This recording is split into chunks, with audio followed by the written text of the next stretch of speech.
Are you in the money, and if so, how much? Find out in a lottery update in 20 minutes. First on BBC One, the news and sport, with Peter Sissons and Helen Rollison.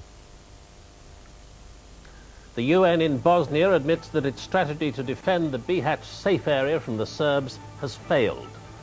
As the fight for Bihać rages on, Bosnia's Prime Minister angrily tells the UN commander, by not calling airstrikes, you're not doing your job.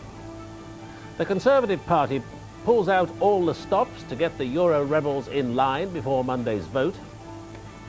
And only 2 days into the Ashes series, England are already fighting to avoid defeat.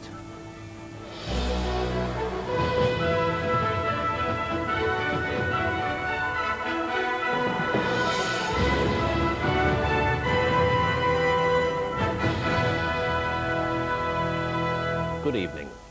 With much of the UN safe area in Bihać now a battlefield, a top UN official in Bosnia today admitted that its efforts to deter the Serb attack had been a failure and that the UN had not decided what to do next. In Sarajevo, Bosnia's Prime Minister told the UN commander to his face he was not doing his job by refusing to call on NATO planes to defend Bihać. The Bosnian Serbs, who object to the safe area harbouring enemy troops, gave Bihac's Muslim defenders an ultimatum to surrender, which passed at 7 o'clock tonight. And the leader of the Bosnian Serbs mocked the arrival of 2,000 American Marines in the Adriatic. He said they were risking another Vietnam. Meantime, NATO planes continue to patrol and to be fired at, but in the battle for Bihać, they've not intervened. The barometer of Bosnia's tensions is the situation in the capital itself.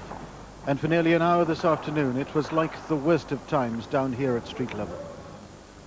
It was unexpected and happened for no obvious reason, except that the military and political stakes at present are exceptionally high.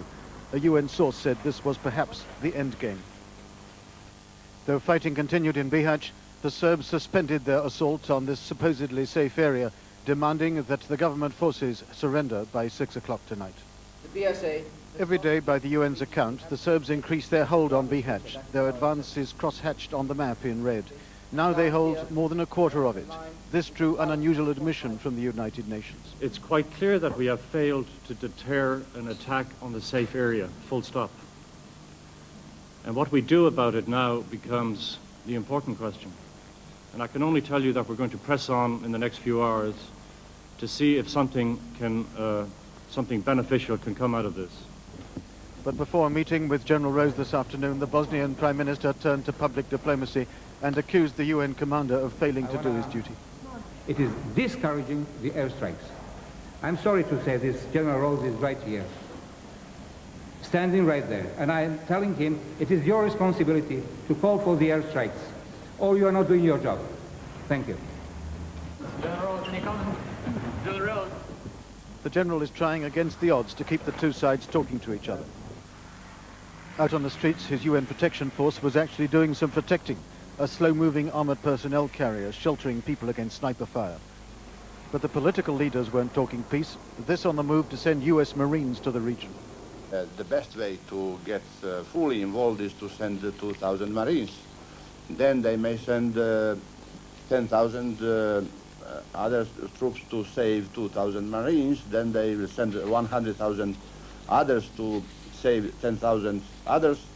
And then they will have another Vietnam.